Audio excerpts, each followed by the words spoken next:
ভূমিহীনরা জায়গা পাইছে না, বড় লোকেরা দখল করে নিতেছে। প্রকাশ্য দিবালোকে বুক ফুলিয়ে নদী দখল সম্ভবত বাংলাদেশেই সম্ভব যখন তখন যে যার ইচ্ছে মতো জাতীয় সম্পদ নদী ভরাট করে স্রেফ ব্যক্তিগত সম্পত্তি বানিয়ে হাতিয়ে নেয়া, আর নদীকে জবরদখল করে ব্যক্তিগত জমি বানাতে পারে কেবল ক্ষমতার ছত্রছায়ায় থাকা বাংলাদেশের প্রভাবশালীরা।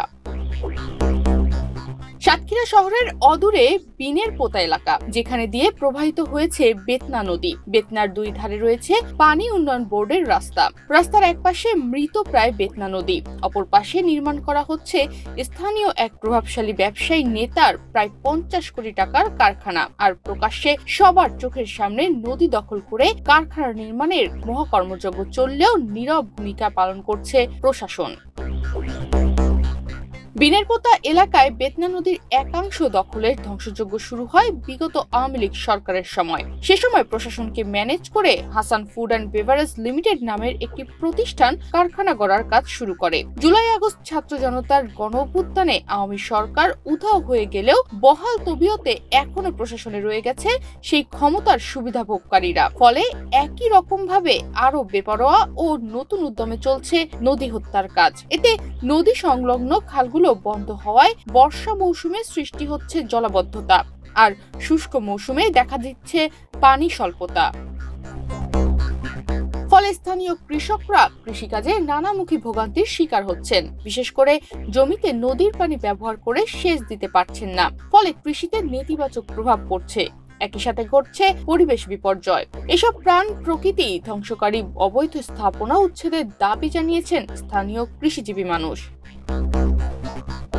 স্থানীয় বাসিন্দারা বলেন, এই নদীতে আগে স্টিমার চলতো, নদীতে বড় বড় স্রোত দেখতাম, জেলেরা মাছ ধরতো। এখন সেই নদী দখল করে কারখানা নির্মাণ করছে। প্রভাবশালী ব্যক্তি হওয়ায় ভয়ে নদী দখলের বিরুদ্ধে কথা বলতে পারি না। এই নদীতে কার্গো আসতো, লঞ্চ আসতো, তারপরে বিদেশিরা আসতো, এই নদীটা ভরে যাওয়ার পরে বড় লোকেরা এটা দখল করে নিয়ে বসে আছে। এই অবদার ওই অবদার, এখানে বড় নদী ছিল, হঠাৎ করে এখানে এই যে ফ্যাক্টরি করেছে, 2-3 তলার বিল্ডিং করেছে। পানি উন্নয়ন বোর্ডে কোনো ব্যবস্থা নিচ্ছে না, বা স্থানীয় কোনো ব্যবস্থা নিচ্ছে না। এভাবে যদি নদী দখল হতে থাকে, একসময় দেখা যাচ্ছে বাংলাদেশে কোনো নদী থাকবে না, সবাই দখলে চলে যাবে। প্রশাসন যারা আছে, ঊর্ধ্বতন কর্মকর্তা আছে, তার দৃষ্টি আকর্ষণ করবো অতি দ্রুত এই নদীগুলো দখল মুক্ত করা হোক, যাতে সাধারণ মানুষ বসবাস করতে পারে এবং যারা যে খালগুলো আছে বা নদীগুলো আছে সবগুলো যাতে পানি সরবরাহ করতে পারে। মিল কারখানা করি জায়গাগুলো মানে দখল করে রেখে দিতেছে। এখন নদীতে পানি তো সরে না, জায়গা নেই, যার কারণে আমরা চাষাবাদ করতে পারি না। এসব বিষয়ে হাসান ফুড অ্যান্ড বেভারেজ লিমিটেডের ব্যবস্থাপনা পরিচালক আবু হাসান জানান, নদী দখল করে কারখানা নির্মাণের অভিযোগটি সত্য নয়। আমরা যে স্থাপনা নির্মাণ করেছি সেটি রেকর্ডীয় জমি। ওখানে আমাদের 8 বিঘা রেকর্ডীয় জায়গা, কিছুটা পানি উন্নয়ন বোর্ডের জায়গা আছে, সেখানে আমরা কাজ বন্ধ রেখেছি। এইখানে আমাদের মালিকানা জমি ছিল হলো 3 একর 14 শতাংশ।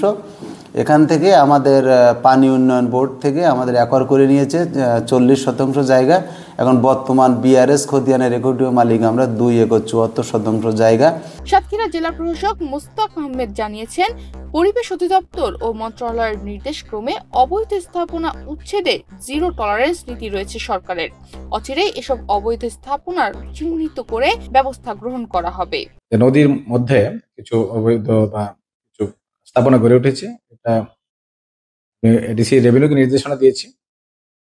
আমাদের যে সদর প্রেসিডেন্ট তাকে পাঠিয়ে এটা বৈধ বা অবৈধ কিনা সেটা যাচাই করে যদি আমরা অবৈধ পাই অবশ্যই আমরা ব্যবস্থা নেব, উচ্ছেদের ব্যবস্থা আইনগত ব্যবস্থা নেব, এবং যদি এরকম করে থাকে আমরা শক্ত একটা পদক্ষেপ গ্রহণ করবো। তাহলে এসব অচিরেই বেতনা নদীর সকল অবৈধ স্থাপনা উচ্ছেদ হলে পরিবেশ বিপর্যয়ের হাত থেকে রক্ষা পাবে বলে আশা করছেন এলাকাবাসী।